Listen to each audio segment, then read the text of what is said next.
Hi friends, welcome to our channel. ఈరోజైతే నేను bread halwa చేశాను. సో ఎలా చేశానో మీతో షేర్ చేసుకుంటాను.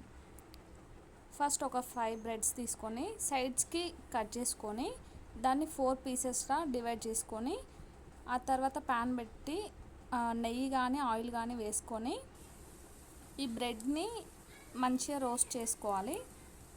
రోస్ట్ అయిన తర్వాత వాటిని పక్కకు పెట్టి నెయ్యి కానీ ఆయిల్ కానీ వేసుకొని బాదం, కాజు, కిస్మిస్ ఇవి డీప్ ఫ్రై చేసుకోవాలి. నేనైతే ఆయిల్ యూజ్ చేశాను, మా ఇంట్లో నెయ్యి ఎవరు తినరు కాబట్టి. సో నెక్స్ట్ ప్యాన్ పెట్టుకొని మళ్ళీ షుగర్, ఒక 1 కప్ షుగర్, 2 కప్స్ వాటర్ తీసుకోవాలి. సో అది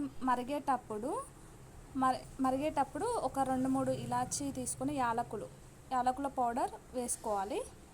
వేసుకొని కొంచెం అవి బాగా మరిగిన తర్వాత మనం రోస్ట్ చేసుకున్న బ్రెడ్స్ అన్నీ అందులో వేసుకోవాలి. అట్లే మనం చేసుకున్న బాదం, కాజు అవి కూడా వాటిలో వేసుకోవాలి. సో ఇంతే ప్రాసెస్.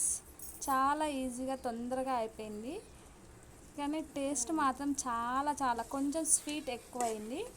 చాలా బాగా వచ్చింది. మా డాడీ అయితే చాలా బాగుంది అని తనే మొత్తం తినేసాడు. సో చాలా బాగుంది, నేనైతే తిన్నాను, చాలా బాగుంది. టేస్ట్ అయితే సూపర్. మీరు కూడా ఒకసారి ట్రై చేసి చూడండి, డెఫినెట్లీ చాలా బాగా వచ్చింది. నచ్చితే కామెంట్ చేయండి.